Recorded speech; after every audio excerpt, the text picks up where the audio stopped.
اور اللہ رب العزت جل وعلا ایک نیکی جو ہے اس کی مثل 10 عطا فرماتا ہے.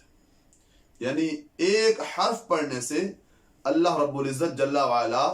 10 نیکیاں عطا فرماتا ہے. لا اقول الف لام میم حرف، فرمایا میں یہ نہیں کہتا کہ الف لام میم ایک حرف ہے، ولیکن الف حرف ولام حرف ومیم حرف. فرمایا الف ایک حرف ہے، لام ایک حرف ہے اور میم ایک حرف ہے. گویا کہ جس نے صرف الف لام میم پڑھا اللہ رب العزت جل جلالہ اس کو 30 نیکیاں عطا فرماتا ہے. قرآن مجید کا یہ بھی ایک معجزہ ہے، یہ بھی ایک کمال ہے. دیگر کتابوں کو اگر آپ پڑھو نا 1 2 بار 3 بار دل لکتا جاتا ہے، لیکن قرآن مجید برہان رشید میں ایسی اللہ رب العزت جل جلالہ نے لذت اور چاشنی رکھ دی ہے، جتنی بار بھی پڑھو ہر بار سکون زیادہ ملتا ہے. اسی طرح میرے آقا سید المرسلین صلی اللہ علیہ وسلم فرماتے ہیں، حضرت ابن عباس رضی اللہ تعالیٰ عنہ اس کے راوی ہیں، ان الذی لیس فی جوفہ شیء من القرآن کالبیت الخارب. فرمایا جس کے سینے میں قرآن مجید کا کچھ حصہ بھی نہیں، قرآن مجید کا کچھ حصہ کچھ آیات بھی نہیں ہے، فرمایا وہ اس کا سینہ جو اجڑا ہوا گھر ہے اس کی طرح ہے. اس کی مثال یوں ہے جیسے ویران گھر ہوتا ہے، ایسے ہی اس کا سینہ بھی ویران گھر کی طرح ہے جس میں قرآن مجید کی کچھ آیات بھی نہیں. فرمایا قرآن مجید پڑھ کر جو سینے کی آبادی ہے، دل کی جو آبادی ہے، اس کو بڑھایا کرو. ایک آیت یاد ہے تو مزید 2 اور یاد کرو، ایک سورت یاد ہے تو آئندہ جو اگلی سورت ہے اس کو یاد کرو، ایک سپارہ یاد ہے تو کچھ اور یاد کرتے جاؤ. فرمایا مکمل جس کے سینے میں قرآن ہے اللہ رب العزت جل وعلا نے اس کے سینے کو رونق اور جو آبادی ہے وہ عطا فرمائی ہے. اسی طرح سید عالم نور مجسم شفیع معظم صلی اللہ علیہ وسلم کا وہ مشہور فرمان سنن ترمذی اور دیگر کی ماخذ میں موجود ہے، اور یہ کمال ہے قرآن کا کہ قرآن جو بندہ پڑھتا ہے نا،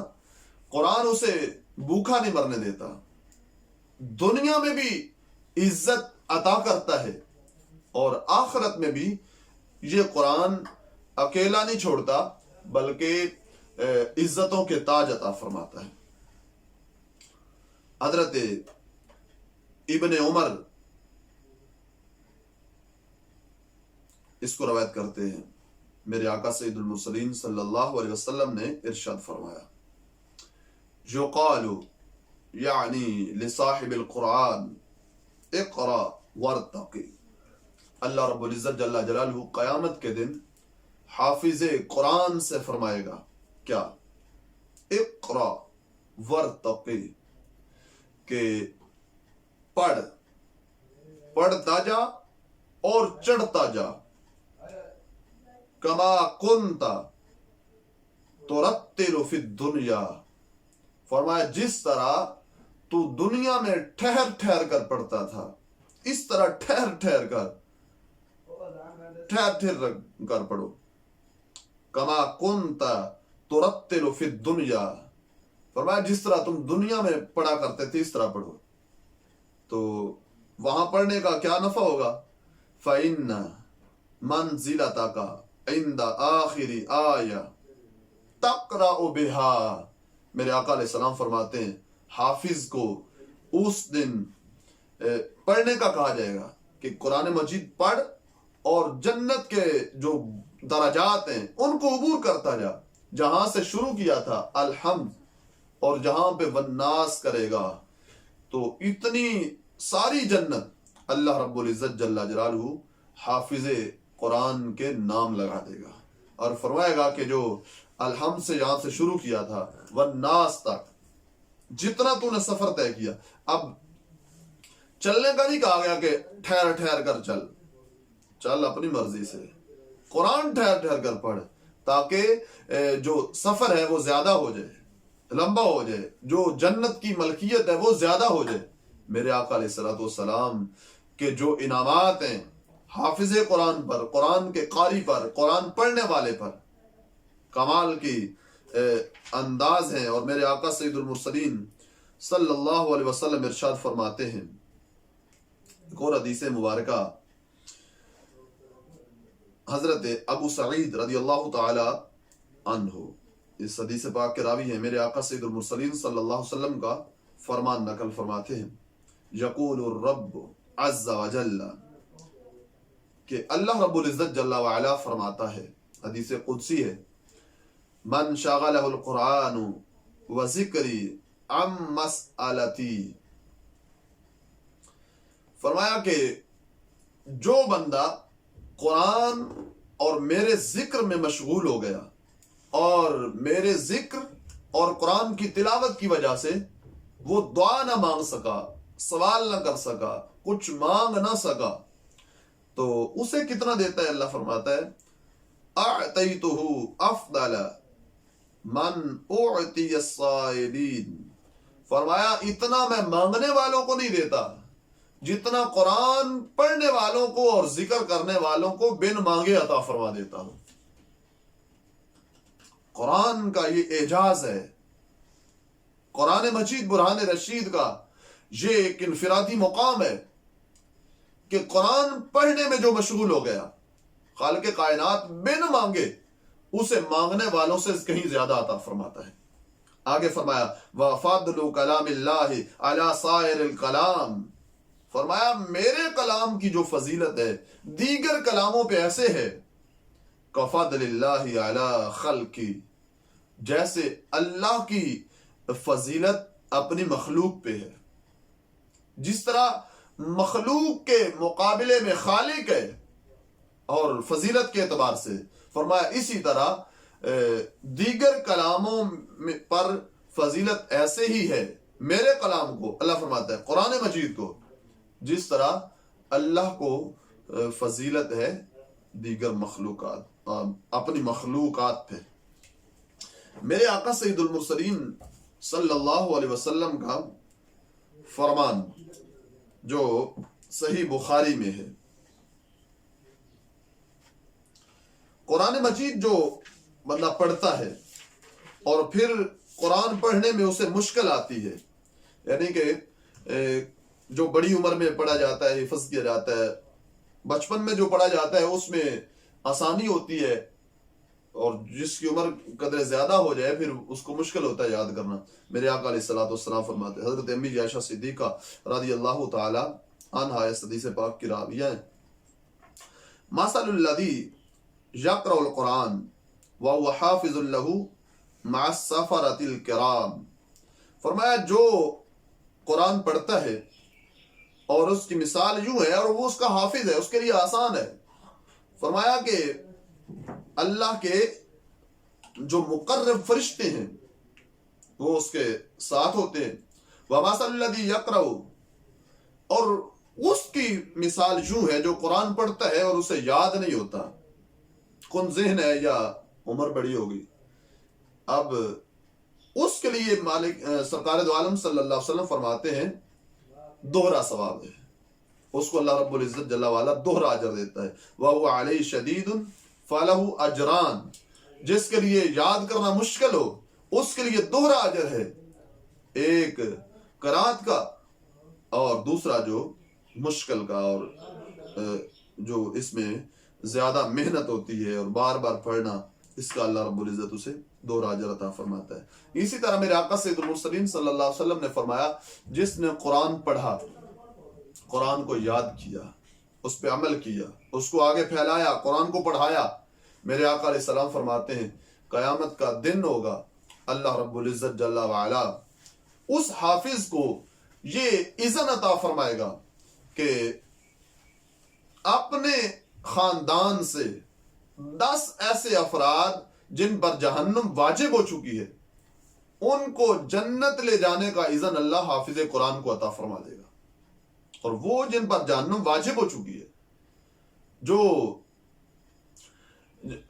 جہنم کا جن کو مل گیا ہے کہ ان کے اعمال کے لحاظ سے حساب ہو گیا ہے، واجب ہو گیا جہنم، حافظ کہے گا یا اللہ یہ تو میرے خاندان سے ہیں، اللہ فرمائے گا 10 بندے یہاں سے تو لے جا سکتا ہے، اور 10 لوگوں کی شفاعت حافظ قرآن کرے گا۔ اور اسی حافظ کے بارے میں قرآن مجید جس نے پڑھا، یاد کیا، عمل کیا، آگے پھیلایا، اللہ رب العزت کے پیارے محبوب علیہ السلام فرماتے ہیں قیامت کا دن ہوگا، اللہ رب العزت جل وعلا حافظ قرآن کے والدین کو نورانی تاج عطا فرمائے گا۔ اب آپ یہاں پہ اندازہ لگا سکتے ہیں کہ دیگر جتنے بھی ادارے ہیں دنیا میں، جتنی یونیورسٹیاں، کالج اور بڑے بڑے ادارے ہیں، وہاں جاتے ہو اب، اور جب بچے کو داخل کرواتے ہیں تو وہ یہ تو گارنٹی دے دیں گے کہ ہمارے پاس یہ انگلش پڑھے گا تو اس مقام پہ چلا جائے گا، ہمارے پاس یہ سائنس پڑھے گا تو اتنے بڑے منصب پہ یہ ڈاکٹر بنے گا۔ تو ایسا کوئی بھی ادارہ نہیں ہے جہاں پہ تمہیں یہ گارنٹی دی جائے کہ یہ یہاں پہ الجبرا اگر اس نے پڑھ لیا تو اس کو جنت میں مقام ملے گا یا 10 بندوں کی یہ سفارش کرا سکے گا۔ یہ صرف اور صرف قرآن مجید ہے، یہ صرف اور صرف قرآن مجید کا اعجاز ہے کہ اللہ رب العزت جل جلالہ کے محبوب علیہ السلام فرماتے ہیں جس نے قرآن پڑھا، آگے پڑھایا، اللہ رب العزت دنیا میں بھی عزت دیتا ہے، آخرت میں بھی اللہ رب العزت عزت عطا فرمائے گا۔ اسی طرح سید عالم نور مجسم شفیع معظم صلی اللہ علیہ وسلم ارشاد فرماتے ہیں کہ یہ قرآن مجید برہان رشید جس کی آج ہم تلاوت کرتے ہیں تو سکون اور لذت محسوس ہوتی ہے، یہ قرآن مجید اللہ رب العزت جل وعلا نے اس کی خود تلاوت فرمائی۔ ان اللہ تعالی قرأ طٰہٰ و یاسین قبل ان یخلق السماوات والارض بألف عام۔ اللہ رب العزت جل وعلا نے 1000 سال قبل قرآن مجید میں سورہ طٰہٰ اور یاسین کی خود تلاوت فرمائی۔ اب مخلوق میں اگر کوئی پڑھتا ہے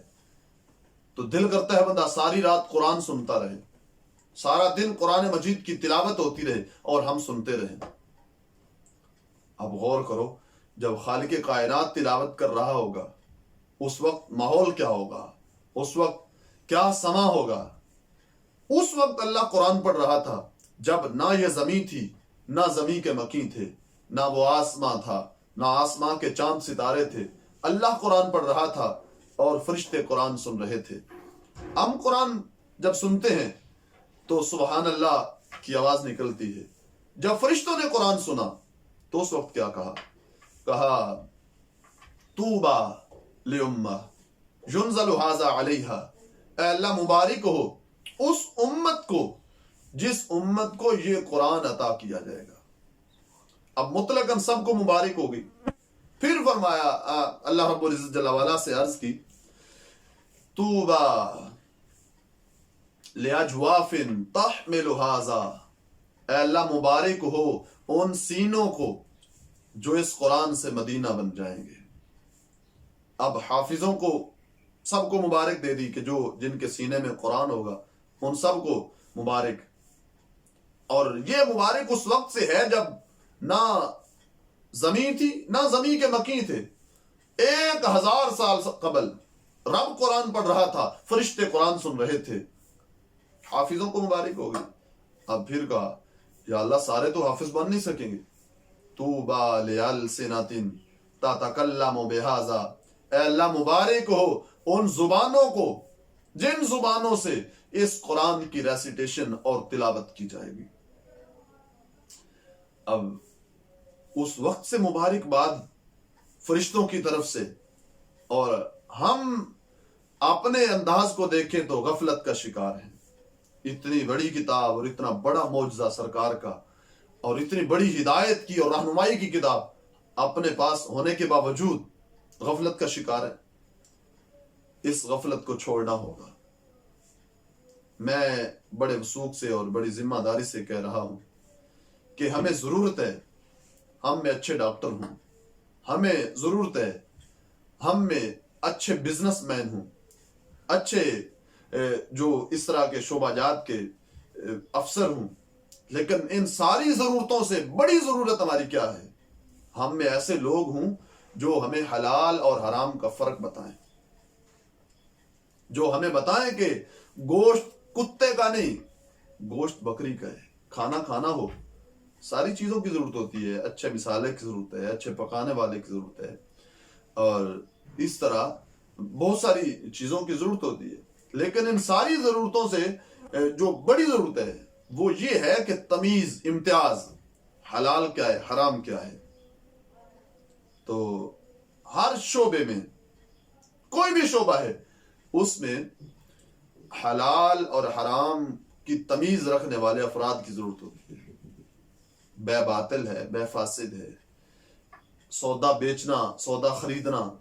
قرآن کیا کہتا ہے، کس طرح جائز ہے، کس طرح ناجائز ہے، رات گزارنا مشکل ہے، نکاح ہوا نہیں ہوا، طلاق ہوئی نہیں ہوئی، یہ ساری چیزیں کون بتائے گا؟ وہی بتائے گا جو قرآن و سنت کا عالم ہے، جس نے قرآن پڑھا، قرآن سمجھا، حدیث پاک پڑھی اور حدیث پاک کو آگے سمجھایا، یہ ساری چیزیں۔ تو اس واسطے ہم جو دین سے دور ہو گئے تو بدبختی چھا گئی۔ تو میں یہ اس چینل کی وساطت سے یہ کہنا چاہتا ہوں کہ اپنی اولاد میں سے کم از کم ایک لائق ترین جو بچہ ہے وہ دین کو دے دو، پھر دیکھنا رونقیں، پھر دیکھنا اللہ کی انوار و تجلیات کی بارش۔ تو اس میں کمی کوئی نہیں، اللہ رب العزت جل والا عزتوں کے تاج دنیا و آخرت میں عطا فرماتا ہے۔ دعا کر رہا ہوں اللہ رب العزت جل وعلا قرآن و سنت کا جو فہم ہے اللہ وہ عطا فرمائے، قرآن مجید کا علم عطا فرمائے۔ مالک کائنات جل وعلا اس قرآن مجید کے توسل سے ہمیں روحانی جسمانی بیماریوں سے نجات نصیب فرمائے۔ وآخر دعواہم ان الحمد للہ رب العالمین۔